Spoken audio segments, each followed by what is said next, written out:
Hey ladies and gentlemen, welcome back to the channel. As always, it is Nick here, back with your daily crypto news and analysis, and today we're going to be talking about Stellar Lumens, aka XLM. So let's just dive in and let's talk about a few things. So when we talk about XLM, when we talk about the upside price moves on this one, it is something special, right? First off, we talk about a lot of these tokens in the regards of, hey, they're going after this market, they're going after that market, whatever. But the biggest issue that I see with a lot of these, tokens is just the bridge to retail. Crypto needs to have that ease of access, specifically catering to the retail market. Yesterday, we did do a video on XLM, really kind of talking about this, why I do believe that XLM is more so the, people's token, aka the token that will bridge the crypto economy to, fiat. Not in the same way that we talk about Alchemy Pay, by the way. I know that a lot of people will probably, confuse the two. No, I think that when we look at XLM and Stellar, it's more so for like remittances, like you sending your, money back to your family in, a different country or whatever. This is the way of those payment means. Now, also, when we talk about XLM, why do I think that the price of XLM will increase exponentially? Well, one, it's also the idea that it is listed on nearly any market that you could possibly buy crypto on, specifically even recently Robinhood, which is also another major announcement for XLM. And like I said, the ease of buying XLM goes well beyond the means of just like the major, tier one exchanges like Coinbase, Binance, etc. You could buy this thing on nearly any sort of exchange. I think that most of the volume is coming from Coinbase. Yeah, $7.8 million is coming from Coinbase. The next one is Binance, and then a few other ones as well. But you do see like all of the major ones. You see all of the areas. I don't even know how many there actually are that this is listed on, but it's over 100 plus markets, and it's pretty substantial, especially when you compare it to some of the other tokens that do gain a lot of value that are listed on some like barely any exchanges. This is also why I do believe that XLM could easily hit about a $50 billion market cap, and that is of course bare minimum. I know that a lot of people will say like $50 billion, like $2. That's really nothing. But also, I want you guys to understand that a 16x opportunity in, we'll say, a three-year time frame, which, by the way, I don't think that we need to actually wait a full 3 years for this to be actually perceived, is pretty substantial, specifically when you compare it to like, just typical equities or stocks. But also, do I think that this could hit even higher price valuation? Sure, I do think that when we really kind of look at this current market and we kind of, zoom out and we go look at like XRP or even ADA and things like that at their all-time highs, or even, for an example, Dogecoin, right? Dogecoin hit nearly $100 billion in market cap. And when we really kind of look at $100 billion market cap for, XLM, this would be sitting at about $3.96, an upside of 34x, which I do think that could happen.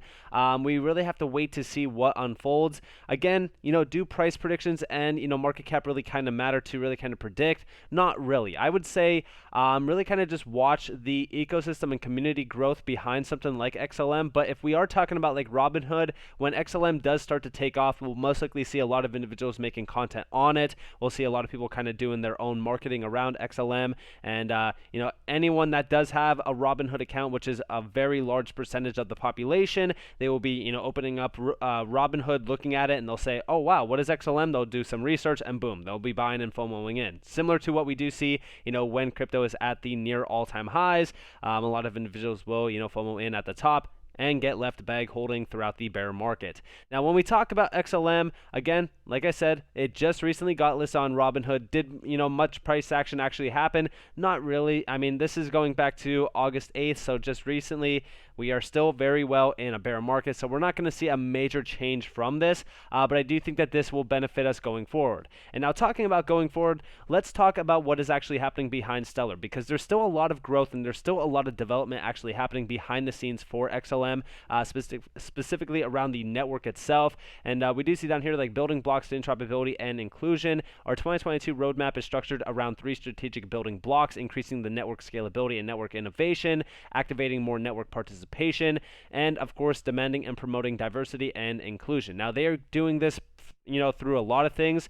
For an example, increasing scalability and network innovation. They're going to be increasing the scalability through SpeedX and other core optimizations. And of course, this will allow further innovation with use cases that require high transaction volumes and more throughput as measured in transactions per second. So we will most likely see Stellar kind of going after more higher value and a higher volume payment markets, as well as even use cases in general, because again, like the fees are very consistent, they are very low. And also, when we really kind of look at what is happening behind the network, I do love to see a lot of, network growth and building. When we look at some of these companies, specifically even, major projects within the space during a bear market, they kind of just stop, right? And I think that that is the biggest issue for a lot of the projects. I think that this is also why a lot of projects die out during a bear market. It really kind of proves, what tokens are here to stay and what tokens are kind of just going to fade out. They were kind of hyped up, and they don't really have any substance. That's why I do like XLM, and this is also why I do like XRP, HBAR, and a few other, utility gems, is because we are constantly seeing the teams continue to build.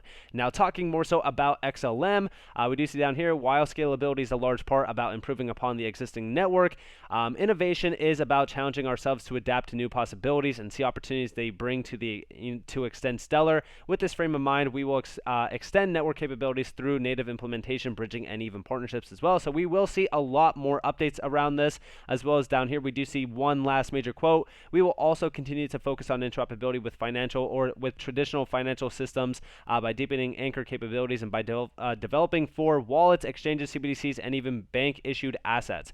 Activate more network participation, develop a competitive, open, and inclusive technical strategy. Now they're going to be doing this through a few things, but it's more so about like ecosystem engagement and technical integrations, which is kind of going back to what we just recently talked about with bridges and things like that, which we love to also see. It's more so just kind of centered around, adoption and growth around the ecosystem, really kind of pushing it to the boundaries of like some other networks that we do talk about on a day-to-day basis through, of course, the funds that we just talked about yesterday, and of course, demand and promote inclusion. This is more so around their end goal with remittances and payments and things like that. Specifically, kind of similar to, corridors around with like XRP. They are just trying to expand globally and a lot faster as well, which again is a great thing to see. And like I said, with 2022, here 8 months in already, a lot of this has already kind of started to build out. We've seen, that they launched their new website. We've seen a few partnerships actually kind of unfold as well and blossom. And again, Stellar proving that they are here to build, they are here to grow, they are here to stay, and I love to see it. Also, talking more so about their Q2 2022 report, I didn't actually, do a video on this. I've been really kind of paying attention to a few other tokens as well, like A0, LCX, etc. So I do apologize for missing this, but we can break this down a little bit and really kind of talk about where we are. So, first off, a major announcement from the year was, Protocol 19 upgrade. This was allowing for MoneyGram access. Rollout began in June. 3 events with significant SDF presence, PBWS, World Economic Forum, and of course consensus. 152 submissions for SCF round number 10. Executive summary. These are their main points around like the roadmap, which we just recently discussed. We do see like, again, kind of just talking about that. A lot more around like MoneyGram with the on and off ramp, which again is great for retail adoption. They also do mention a few other solutions with like Wire and a few other ones as well. And down here, we do see a little bit more breakdown of active network participation. SDF made a matching fund investment of $300,000 in Canadian FinTech Stablecorp, in addition to a $10 million enterprise fund investment in a FinTech company. More details regarding this company will be shared soon. Ever greater access to USDC on Stellar continues with exchanges Whitebit, CoinMe, and Mercado Bitcoin, now enabling deposits and withdrawals of the USD-backed stablecoin in the countries they operate in. And of course, Navati. They are going to be launching their AUD-backed stablecoin leveraging Stellar, as well as even Ripple, by the way. Just so that you guys know, Navati is leveraging both platforms, which again is why I say that they both will be here to win. And yeah, there's a lot in this. There's a ton of information. We do see a ton of media mentions as well as like impressions. So we are still seeing a ton of coverage and a ton of like virtual and live events as well. There's so much of this, which you love to see, by the way. Like, this is actually going to grow the ecosystem and community as well. And I always say, like, the community around the bear market is key. Now, network statistics. So we do see quarter one in terms of like total accounts, it was sitting at about like 5.4 million. In quarter two of 2022, this was sitting at nearly 7 million, an upside of almost 30%, which you love to see. Total payments up 166%, 34.2 million compared to almost 91 million.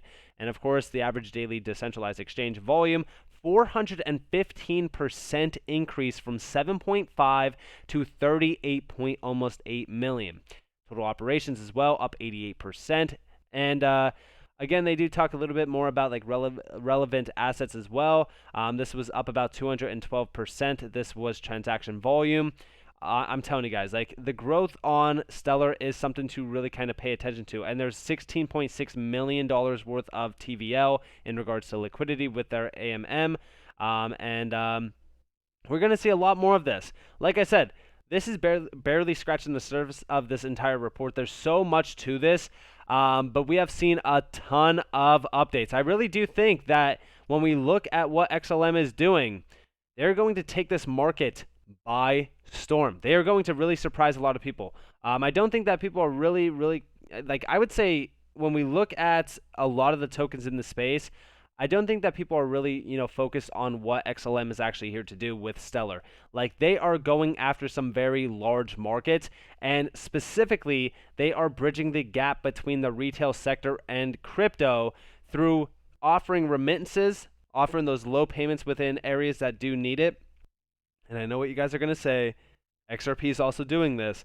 Yes, but XRP is actually not centered around this. Okay, you go over to, Ripple's website, more so you kind of do some research on XRP. A lot of it's actually kind of just focused on banks. They're talking about on-demand liquidity with, corridors where they're going after financial institutions for cross-border payments.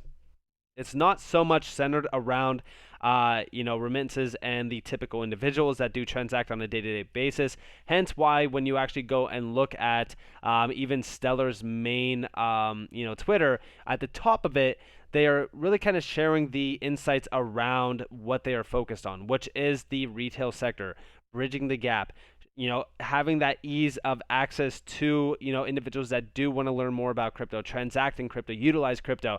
Like, this is what we actually want around this space. Because remember, right?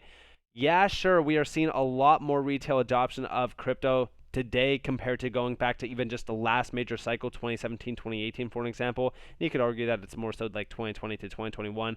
But when we really kind of look at the surface, we are barely scratching, the actual mainstream adoption of crypto to the retail sector. There's still a lot of individuals that don't understand crypto, that don't understand how to utilize it, etc.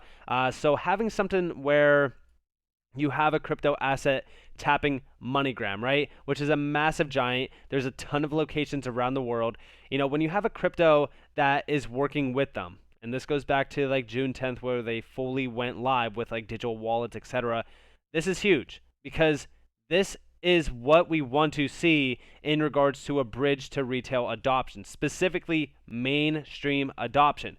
I think that this is great. And, I don't think that Ripple was ever a key player around the retail sector. And I know that they do have that on their website where they do, kind of go after that market. They're still targeting it. Sure, as a company, you're going to want to cover every single line. But at the end of the day, there's going to be a clear winner in most of these industries. To me, I think that XRP with Ripple is more so positioned perfectly around the banking sector. When we really kind of look at Stellar, they're here to really kind of bridge that gap between the retail sector and, of course, crypto. So with that being said, I hope that you guys enjoyed this video. If you guys did, definitely leave a like, subscribe, turn notifications on if you guys have more free content. You guys are more than welcome to follow me on Twitter and join the free Discord down in the description below. As those up to you all, have a beautiful day or a beautiful night wherever you guys are in this beautiful world. This has been Nick.